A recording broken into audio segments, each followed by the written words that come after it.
করে দেখে লাশটা তো কোনো ক্ষতি হয় নাই, লাশটা কোনো বিশ্রী হয় নাই, লাশের বিন্দু পরিমাণ ক্ষতি হয় নাই।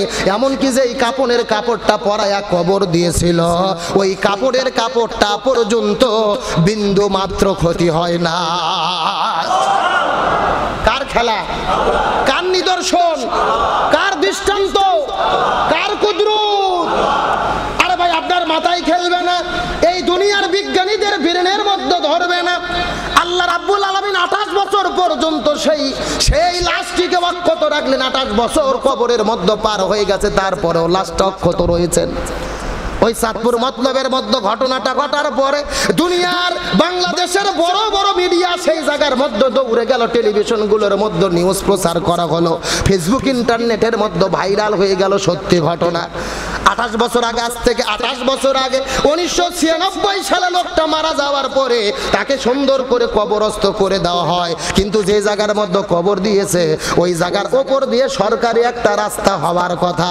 কবরটা দিয়েছিল এমন জায়গার ভেতরে ওই জায়গার উপর দিয়ে রাস্তা চলে যাবে, রাস্তা যদি চলে যায় কবরের উপর দিয়ে রাস্তা চলে যাবে। এই ঘটনাটা যখন ঘটলো, সরকার যখন সিদ্ধান্ত নিল, এলাকার মধ্যে যখন মাটি খোঁড়া শুরু হয়ে গেল, এমন সময় ওই মানুষটির যেই ছেলে, ওই মানুষটির ছেলে মুবারক হোসেন মিডিয়াকে বলে দিলেন, আমি ইতালি বসবাস করি, ইতালি দেশের একজন প্রবাসী। ঘুমের ঘরে স্বপ্নের ভেতরে আমার বাবা স্বপ্নের মধ্যে এসে ডাকতে বলে, বাবারে আমার কবরের ওপর দিয়ে রাস্তা চলে যাচ্ছে, আমার কবরের ওপর দিয়ে রাস্তা চলে যাচ্ছে, আমার তো কষ্ট হবে রে বাবা, তুই আর ইতালিতে থাকবি না, তুই দ্রুত দেশের মধ্যে ফিরে আয় রে বাবা, আমার কবরের ওপর দিয়ে রাস্তা হয়ে যাবে, তার আগে আমার কবরটা এখান থেকে তুই অন্য জায়গায় স্থানান্তরিত করে দে। স্বপ্নের মধ্যে তার বাবা বলেছেন ছেলেকে, ছেলে সরাসরি সাক্ষাৎকার দিচ্ছেন। স্বপ্নের মধ্যে বলেছেন, বাবা আমি তো কবরে ছিলাম, এতদিন ভালোই ছিলাম, কিন্তু আমার উপর দিয়ে রাস্তা চলে যাচ্ছে, দয়া করে তুই দেশে আয় বাবা, আমার কবরটা অন্য জায়গায় স্থানান্তরিত কর। সুবহানাল্লাহ। এই কথা বলার পরে ছেলে মোবারক বলেন, বাবা স্বপ্ন দেখানোর পরে আমি ঘুমাইতে পারি নাই, পরের দিন এই ভিসার ব্যবস্থা করে সেখান থেকে দ্রুত বাংলাদেশের মধ্যে ফিরে আসার পরে এলাকার বড় বড় আলেমদেরকে নিয়ে পরামর্শ করলাম, কবরটাকে অন্যত্র স্থানান্তরিত করার কি শরীয়তে কোনো বিধান আছে নাকি? আলেমেরা পরামর্শ দিল, বিশেষ কোনো প্রয়োজনে করা যায়, কোনো সমস্যা নাই। আলেমদের পরামর্শ নেওয়ার পরে যখন কবরটা খনন করতে গেছে, ওই রাস্তার পাশে কবরটা খনন করতেছে, কবরটা খনন করতে করতে লক্ষ্য করে দেখে ওই কবরের মধ্যে লাশ বের করার পরে দেখে ওই লাশের বিন্দু মাত্র কোনো ক্ষতি হয় নাই। কাফনের কাফন দেখে মনে হয় 2 দিন আগের নতুন কাপড় কবরের ভেতরে পড়ে আছে। এই ঘটনাগুলো দেখার পরেও নাস্তিকদের কিন্তু ঈমান ফেরে না, তারপরেও তারা আল্লাহকে বিশ্বাস করে না। মিডিয়ার লোকজন বিশাল বড় বড় বিজ্ঞানী আর চিকিৎসকদের কাছে গেলেন, এর ব্যাখ্যাটা কি আপনার কাছে জানতে চাই। একজন ডাক্তার বর্ণনা করলো, আমাদের বিজ্ঞান বলেছে, আমাদের গবেষণা বলেছেন, একটা মানুষকে কবরের মধ্যে দেওয়ার পরে সর্বোচ্চ সে 3 মাস পর্যন্ত থাকতে পারে। 3 মাসের মধ্যে তার দেহর লাশ, ওই লাশের গোস্তগুলো গলে যাবে। 3 মাস পরে হাড় ছাড়া কবরের মধ্যে আর কিছুই পাওয়া যাবে না। তাদের ব্যাখ্যা বলতেছে 3 মাস পরে হাড় ছাড়া কিছু পাওয়া যাবে, কিন্তু তাকে প্রশ্ন করা হলো 28 বছর পরে লাশটা অক্ষত পাওয়া গেল, আর ব্যাখ্যাটাকে আপনার কাছে জানতে চাই। ডাক্তার স্বীকার করেছে, নিঃসন্দেহে এটা মহান আল্লাহর নিদর্শন, আর কুদরত ছাড়া কিছু হতে পারে না।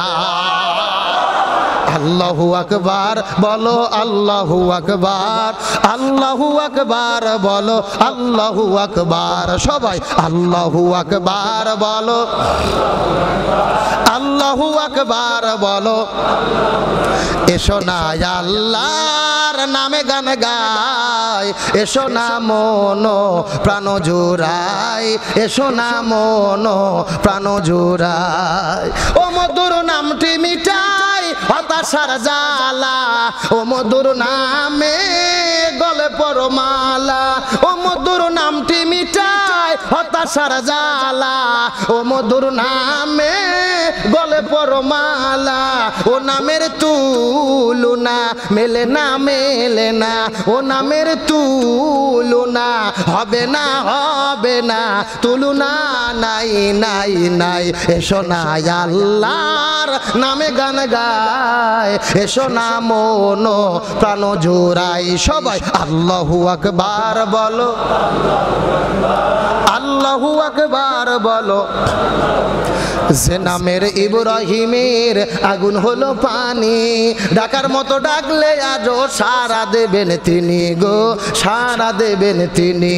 ও যে মধুর নাম, ও নামের ইব্রাহিমের আগুন হলো পানি, ডাকার মতো ডাকলে আজও সারা দেবেন তিনি গো, সারা দেবেন তিনি।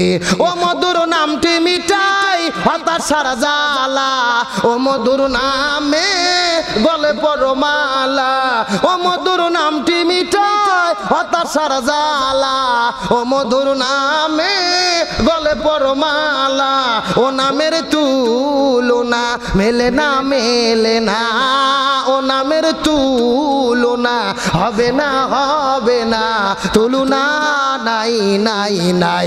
এসো না আল্লাহর,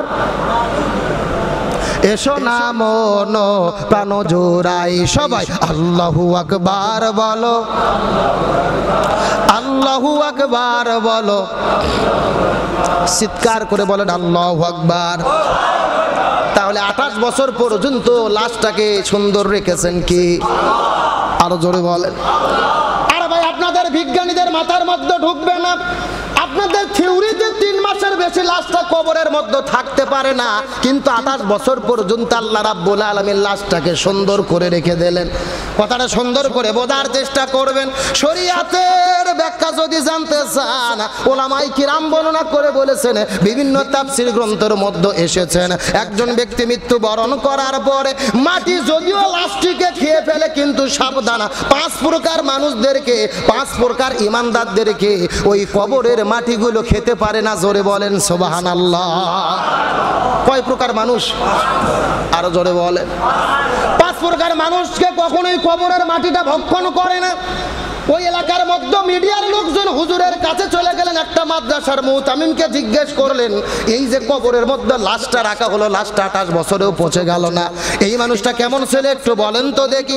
এলাকার মানুষেরা সাক্ষী দিয়ে বলেন, এই মানুষটা ঈমান গ্রহণ করার পরে ভালো ভালো আমলে চলে করেছেন, কারো সঙ্গে কোনো খারাপ ব্যবহার করে নাই, সব সময় তিনি হালাল রুজি রোজগার করে করে ভক্ষণ করেছেন, 5 ওয়াক্ত নামাজ পড়েছেন, ঈমানের পথে ছিলেন, দিনের পথে ছিলেন, আর হালাল রুজিটা রোজগার করার কারণে, খাঁটি ঈমানদার মুসলমান হওয়ার কারণে আল্লাহ তাআলা তার লাশটাকে 28 বছর পর্যন্ত অক্ষত রেখেছে। বলেন সুবহানাল্লাহ। কয় প্রকার মানুষের মাটি লাশ খায় না? 5 প্রকার মানুষের মাটি লাশ খাইতে পারে না। তার মধ্যে প্রথম নম্বর প্রকার হলো, এই পৃথিবীতে যত নবী রাসূল এসেছেন, যত আম্বিয়া কিরাম এসেছেন, এই নবী রাসূলদের লাশ কিন্তু মাটি ভক্ষণ করবে না। বলেন সুবহানাল্লাহ। কিয়ামত পর্যন্ত তাদের লাশগুলো তাদের রওজার মধ্যে অক্ষত থাকবেন।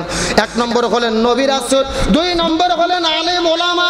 প্রকৃতপক্ষে আলেম যারা, হক্কানি আলেম যারা, কোরআনের সৈনিক যারা, এই দুনিয়ায় হকের পক্ষে থেকেছে যারা, প্রকৃত আলেম যারা হবে, এদের লাশটাও মাটি ভক্ষণ করবে না। আল্লাহ তাআলা তাদেরকে সম্মানিত করে রাখবেন। 1 নম্বর হলো আম্বিয়া কিরাম, 2 নম্বর হলেন প্রকৃতপক্ষে হক্কানি আলেম, 3 নম্বর হলেন মসজিদের মুয়াজ্জিন, যেই মুয়াজ্জিনগুলো আল্লাহর দিকে প্রতিদিন 5 ওয়াক্ত মানুষদেরকে আহ্বান করে, নামাজের জন্য ডাকে। এই মুয়াজ্জিনদেরকে আল্লাহ এত সম্মান দিয়েছে, এই মুয়াজ্জিনদের লাশটাও সম্মানের সঙ্গে থাকবে। 1 নম্বর হলেন নবী রাসূল, 2 নম্বর হলেন আলেমগণ, 3 নম্বর হলেন মুয়াজ্জিনগণ, আর 4 নম্বর হলো যারা পবিত্র কোরআনটা হেফজ করেছে, কোরআনের হাফেজ হওয়ার যারা সৌভাগ্য অর্জন করেছে, এই কোরআনের হাফেজদেরকে আল্লাহ কোরআনের সম্মানে ইজ্জতে ওই হাফেজদের দেহটাকে মাটিকে ভক্ষণ করা আল্লাহ তাআলা নিষেধ করেছে। প্রকৃতপক্ষে যারা হাফেজ, কোরআনের হেফজ করেছে, কোরআনটা বুঝেছে, কোরআন অনুযায়ী আমল করেছে, শুধুমাত্র হেফজ করে বুঝে থাকে থাকলে হবে না, কোরআন হেফজ করার পরে ওই কোরআনটা বোঝার চেষ্টা করেছে, আমল করার চেষ্টা করেছে, এই হাফেজরাও কবরের মধ্যে সম্মান পাবে। আর 5 নম্বর হলো এই দুনিয়ার জমিনে যারা ইসলামী আন্দোলন করবে, আল্লাহর জমিনে আল্লাহর দ্বীন কায়েম করতে গিয়ে জীবন দিয়ে যারা শাহাদাত বরণ করে চলে যাবে, যারা শহীদ হয়ে যাবে, আল্লাহ রাব্বুল আলামিন তাদের লাশ খেতে দেবে না, তাদের লাশটাকেও আল্লাহ তাআলা সম্মানের সাথে কবরের ভেতরে রাখবে। শহীদদের লাশদেরকে হেফাজত করবেন কে? আমি গত সময় আপনাদের মধ্যে আলোচনা করেছিলাম, আমার নবীজির চাচা আমির হামজা রাদিয়াল্লাহু তাআলা বিদায় নেওয়ার পরে উহুদ যুদ্ধের দিনে যখন তিনি শাহাদাত বরণ করে বিদায় নিলেন, বিদায় নেওয়ার পরে যখন তার কবরের পাশে খনন করা হচ্ছিল 70 বছর পরে, জোরে বলেন কত বছর? ওই 70 বছর পরে যখন আমির হামজা রাদিয়াল্লাহু তাআলার কবরটা খোঁড়া হচ্ছিল, তখন তারা দেখলেন আমির হামজার লাশটা ওই জায়গার মধ্যে একেবারে তাজা আছে, বস্তা আছে, জীবিত লাশ দেখতে পেরেছে। এমনকি ওই মাটি খনন করতে গিয়ে আঘাত পাওয়ার পরে তার ওই শরীরের মধ্য থেকে তাজা রক্ত ফিনকি দিয়ে বের হয়েছে, বলেন সুবহানাল্লাহ। তাহলে ইসলামের ইতিহাসে এগুলো ঘটনা আছে না নাই? আমি গত সপ্তাহে আলোচনাটা আপনাদের মধ্যে করলাম আমির হামজা রাদিয়াল্লাহু তাআলা সম্পর্কে, আর সেই বাস্তব ঘটনা বাংলাদেশে ঘটে গেল। এখন যারা নাস্তিক, আল্লাহকে বিশ্বাস করে না, ওদের মাথায় কি খেলবে? ওদের বিজ্ঞান বলেছে 3 মাসের বেশি লাশ থাকতে পারে। কিসের তোমার 3 মাস আর 3 বছর? 28 বছর পরে আল্লাহ দেখায় দিল লাশ তাজা রয়েছে। তাবারাকাল্লাযী বিয়াদিহিল মুলক ওয়া হুয়া আলা কুল্লি শাইইন কাদির। আল্লাহ হলো সর্বময় ক্ষমতার অধিকারী। আল্লাহর হাবিব যারা, আল্লাহর বন্ধু যারা, আল্লাহর পক্ষে কাজ করে যারা, এদের কোনো অসম্মান নাই। মৃত্যুর পরে আল্লাহ তাদের সম্মান দান করে। তাহলে নাস্তিকদের মাথার মধ্যে কি এগুলো ঢুকবে? তাদের মাথায় এগুলো ঢুকবে না। তারা তো আল্লাহকে বিশ্বাস করে না, তারা বলে আনসিন ইজ নাথিং, যা দেখি না তা বিশ্বাস করি না। ওদের বিশ্বাস করার দরকার নেই। আমরা ইমানদার হয়েছি, ইমানের পথে, ইসলামের পথে, সঠিক পথে আমরা থেকে যাব ইনশাআল্লাহ।